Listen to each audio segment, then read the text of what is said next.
Sybet. Lošimo automatai. Lažybos. Stalo lošimai. Sybet. Nesaikingas lošimas gali sukelti priklausomybę. So, Lani, congrats with the first victory in EuroLeague for you. Tell us about the whole game. How did you guys survive it? We just kept fighting. Penna's are a great team. They're reigning champs, obviously. We started off very aggressive. We started off hungry. And we knew that they were going to, crawl their way back. The second quarter, they was fighting back. Like I said in the third, it was, I take full accountability as far as how slow we started in that third quarter. I got to pick it up, from start to finish. And I think just my teammates just did a wonderful job, on both ends of the floor, not giving up. Even when we were playing through mistakes, it was aggressive mistakes. And, and that's just all the work that we've been putting in. Our last 3 practices have been terrific. We've been pushing each other. We've been working really hard. So I think that was a key factor as far as, how we played today. You started the game with that amazing two-handed throw dunk. How did it set the tone for the rest of the game for you personally? It doesn't really set the tone for me. I'm a scorer, like I always say. I'm always going to get it going regardless of the situation. I think that was more so setting the tone for my team, and it kind of put all of us aligned. Not just for myself but for my teammates. And Silvis came off hot as well. It wasn't just me. I'm pretty sure he had about 12 points in the first half. It's all credit to my teammates. They instilled so much confidence in me, and it was a terrific team game. Here in Lithuania, you get many comparisons with Kendrick Nunn, basically because you joined mid-season, then you had a rather slow start, but then we saw what Kendrick Nunn became in the EuroLeague. So, do you see a similar path to yourself in here? Of course, Kendrick Nunn he's an amazing player. Not to discredit anyone or what they're doing, but my first 2 games I played 12 minutes. My first game in Bayern, I was only 2 days in Europe. That has nothing to do with an adjustment. It has everything to do with I was jet lagged and I was tired. And with limited time, you get limited, kind of the game. I played 12 minutes in my first game, 15 minutes in the second, and I didn't get it going.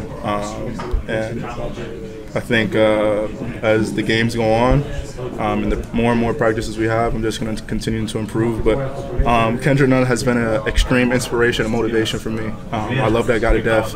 I've been with him since the Lakers, known him way before the Lakers, and somehow the world continues to give us a full circle moment for a reason. So that's my guy, that's my brother, and I continue to watch what he does and imitate how he's doing it in the EuroLeague, and I want to kind of follow that route as well.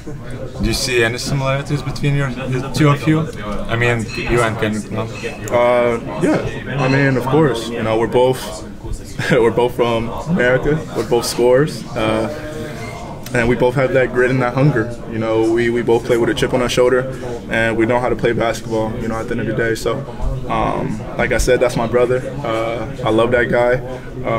And, it's always going to be one of those type of games where you got to just step it up a whole nother level to play against someone of his capability. Were there any friendly banter today with Nunn on the court? Nah, Nunn doesn't. As far as I know, Nunn doesn't really talk much. He's more so just get buckets. He's a silent killer. And he made some great pick and roll threes. As expected. But like I said again, at the end of the day, it's a team game, and our team defensively picked it up, and we came up with the win today. Talking about defensive moments, how did you like the block by Sylvain Francisco on a fast break for Kostas Lukas, and another block at the end of the third quarter? Moments like that, it's extremely important for not just Cisco but for the team.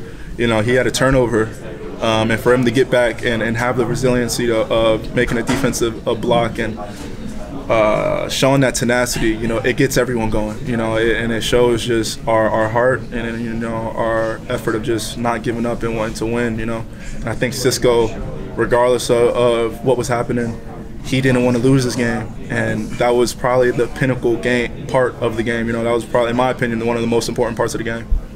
Tell us about your dunks. It was amazing. How did you feel? I felt great. The Walkeris fans and the city of Kaunas is kind of just, it's a different type of energy when you're inside this type of atmosphere. Everyone's going, the energy is flowing. You kind of get goosebumps before the game. So, I'm a high flying scorer. If I see the rim and you want to kind of have some fun and kind of jump with me, we'll see who gets there first. when you saw EuroLeague champs today, can they compete in 7-game series with the worst NBA team, for example, Wizards? Yeah. I mean, you know, when you got great players like Kendrick Nunn, Grant, even Brown, you have some really good players that are a part of that team.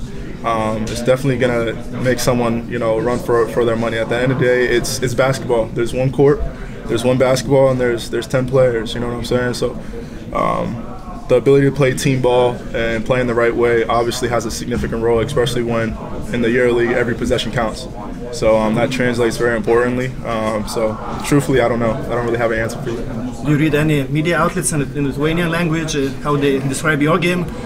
Or maybe didn't motivated you because they read some that you didn't get some wins for us, you know? Nah, I don't really watch media. You know, I don't seek validation from people. I could care less about a person's opinion of who I am and what I can be. I know my capabilities, I know what I'm made of, and I'm here for Zalgiris basketball. I'm here to win. You know, my teammates instill confidence in me, and good game, bad game, I just want to come up with the win. I don't care about my stats. I don't care about what I'm doing, how I'm playing. At the end of the day, it's about winning. So I don't really watch too much or listen to too much media outlets or what people may say of me. I know what I'm capable of, as you've seen against this game. Even when we lost, you guys see what I'm capable of doing. So I let my game do the talking. There was the question about the Wizards, but Panathinaikos Jetkovic Ergin challenged the Boston Celtics. So how do you see that coming up in a match between NBA champs and EuroLeague champs? I don't really have an answer for you. I wish I did. Boston Celtics, that's a very tough team. Huge team, very tough guys, great defensive team. So, you know, it's just all about game planning. Watch your feet. It's all about game planning, you know. So, I think if you're coached properly and you follow your game plan and what you're trying to do and being disciplined, the game can go anyway. Today it came out some rumors about D'Angelo Russell maybe wanting to participate in Los Angeles Olympics for Lithuanian national team. Do you think, do you know him personally, and do you think it would be possible for him to join the national team? I know him personally, but I don't live off insurance. I don't live off what ifs and rumors, so can't really give you a definitive answer of what he wants or what he's doing. If he says it publicly, he says he wants to do it, then he'll do it. D'Angelo Russell is one heck of a player. He's a well-respected point guard, and you know, whatever his decision is, that's his decision. But I don't really live off of rumors. How D'Angelo is like a person, like a teammate? He's one of my favorite teammates. You know. There's times where, I mean, even when I had my game 4 against the Warriors, and I didn't score a bucket, you know, going into fourth quarter, he called it out himself. He was one of the first players to say, "Yo, this is your quarter. You're gonna have you're gonna be a big part of this win." And somehow his energy and his manifestation got instilled into me. So big shout out to D'Lo in that moment. But he's a terrific player. He's a terrific teammate. I mean, even when things aren't going his way, even when things are going his way, you know, he doesn't waver, he doesn't change his personality. He's always going to be a great teammate cheering for you, and it's always love at the end of the day, you know. There's no selfish act, there's no selfishness with D'Lo, and teammates like that is hard to come by, you know. Maybe you could text him about this good atmosphere here, and maybe he can come here as well. I'll make sure I shoot him a couple texts and make sure it's the atmosphere is terrific over here. Maybe he'll get a little bit influenced by that. Are you going to reach out to him about his intentions to maybe play in Lithuania, and you're going to ask him? Yeah, I'll ask him. I'll see what it's talking about. You know, I see if I heard some rumors and whatnot and see where his head is with that. And we'll see where it goes. Get back to me later. Sybet. Lošimo automatai. Lažybos. Stalo lošimai. Sybet. Nesaikingas lošimas gali sukelti priklausomybę.